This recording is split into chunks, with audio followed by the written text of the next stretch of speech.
Filmes de terror nunca mais foram os mesmos depois que George A. Romero liberou suas hordas de zumbis nas fazendas da Pensilvânia há 50 anos atrás. Estreando no dia 1º de outubro de 1968, A Noite dos Mortos-Vivos de Romero é considerado um manifesto do terror moderno, inspirando-se nas lutas raciais e políticas da América do Norte de 1960. O Romero criou um pesadelo de verdade, que derrubou as convicções do terror fantástico. O George Romero tirou o gênero dos castelos góticos e limpou as teias de aranhas. O seu filme marcou a transição do terror no cinema, que foi do clássico ao moderno. Mas o que é menos comentado é como George Romero fez essa transição dentro do seu próprio filme, bem na sua cena de abertura.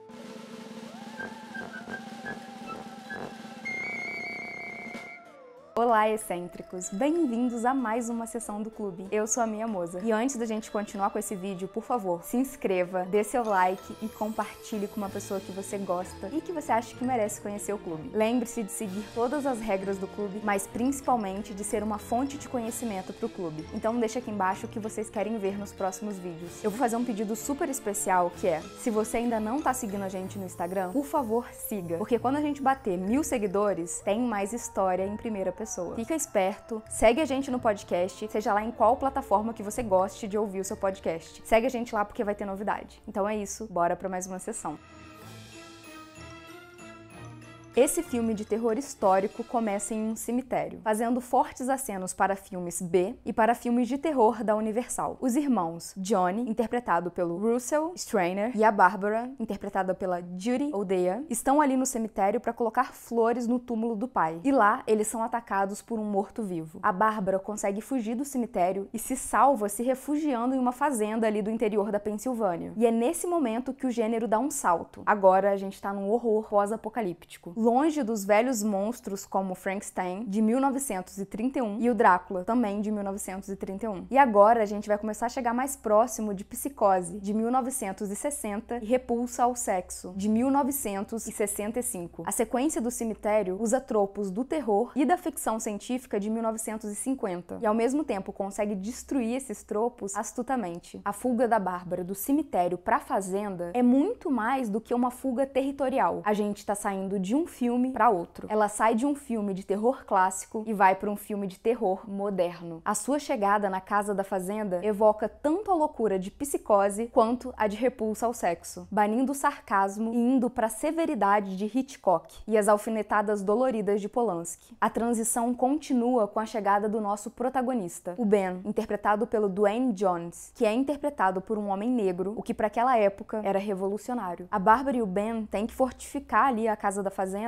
porque eles estão cercados. Existe uma horda de zumbis que estão prontinhos para comer a carne deles. E isso evoca o pensamento de que aqueles zumbis, na verdade, são uma sociedade branca louca pela carne do Ben e de qualquer pessoa que esteja do seu lado. Os Pássaros, de Hitchcock, de 1963, frequentemente é citado como uma grande influência desse terror de sobrevivência que o Romero faz na Noite dos Mortos-Vivos. Mas também é fácil enxergar outras referências. Por exemplo, o filme pós-apocalíptico On the Beach, de 1959, e Underground, de 1958. Esses dois filmes também mostram mundos agonizantes. Uma outra referência é The World, The Flash and the Devil, de 1959. E nesse filme a gente vai ver mais a questão racial que serviu de inspiração para o Romero. Mas é a natureza da ameaça zumbi de Romero que contempla a transição do terror clássico para o moderno. O Romero não foi o primeiro a retratar uma massa que se vira contra o mestre. Outros exemplos são The Plague of Zombies, de 66, e O Último Homem na Terra, de 64. E uma inspiração suprema para esse filme foi Eu Sou a Lenda. Óbvio que o Romero não foi o primeiro a falar sobre o mundo colapsando. A gente já conseguiu dar aqui vários exemplos. Mas o que ele fez de diferente que mudou o gênero? Foi no momento que ele fez os seus zumbis comedores de carne é que a coisa muda de ponto de vista. Não, ele não foi o primeiro a retratar as massas se voltando contra os seus mestres. Mas agora ele estava mostrando que essa massa estava se comendo por dentro, que não precisava precisava de um inimigo exterior, que nós mesmos, como sociedade, estávamos nos corroendo, e isso dava medo real. The Plague of Zombies, de Hammer, de 1966, e O Último Homem na Terra, de 1964, são grandes inspirações desse mundo caótico, mas eles ainda assim não tocam nessa questão do canibalismo social. Essa metáfora social que o Romero estava disposto a criar iria se tornar uma das metáforas mais importantes do gênero. E se você não acredita em mim, deixa eu te dizer uma coisa. O Massacre da Serra Elétrica foi fortemente influenciado por esse filme, onde o terror não precisa de um inimigo externo. A própria sociedade se corrói e se destrói dentro do Massacre da Serra Elétrica, assim como os zumbis de Romero. Aqui, o ser humano é o problema. A Noite dos Mortos-Vivos propõe um apocalipse acontecendo em quase tempo real. A sensação que a gente tem como espectador é que o desembolar dessa trama acontece de verdade em 90 minutos, que é o tempo de duração ali do filme. E essa ideia de continuidade é proposital. É para termos a sensação que estamos presenciando o ponto onde tudo desmoronou. Assistir A Noite dos Mortos-Vivos é como presenciar o Big Bang, só que de trás para frente. A vida como conhecemos vai se diminuindo ali na tela até não sobrar praticamente nada desse mundo. Pelo menos não do mundo como nós conhecemos. E o filme evoca essa ideia com um diálogo lindo. Os nossos protagonistas vão conversar ali sobre como eles foram parar na casa da fazenda. A gente fica sabendo como o Ben escapou de uma lanchonete e estava sofrendo um ataque zumbi. E é lógico que esse diálogo tem uma função narrativa muito clara, que é para mostrar como era a vida do Ben antes do ataque. Mas quando a Bárbara explica como ela chegou na casa da fazenda, não tem a mesma função, porque a gente viu exatamente como ela chegou lá. Então fica claro que a função desse diálogo não é exatamente mostrar o background das coisas, de como o mundo dos dois era antes, porque tá bem claro que era um mundo comum, mesmo que cruel, mas que é para deixar bem marcado o desenho de como chegamos à degradação total, de como os nossos protagonistas caminharam até o fim do mundo. Eu ouso dizer que poucos filmes capturaram tão bem o seu momento presente. A América do Norte, naquele momento, parecia mesmo estar em completo colapso. Parecia que o apocalipse estava acontecendo de fato e que não tinha como parar. E o Romero conseguiu colocar em xeque não só uma sociedade que se corrói, que se come por dentro, mas uma sociedade que tem vítimas muito bem marcadas, um homem negro e uma mulher. Depois desse filme, era difícil voltar pro terror clássico. As pessoas já não temiam tanto os monstros da Universal, Frankenstein, Drácula e etc., o monstro da lagoa. Eles temiam a própria sociedade e eles queriam ver isso em tela, mesmo que desse muito medo.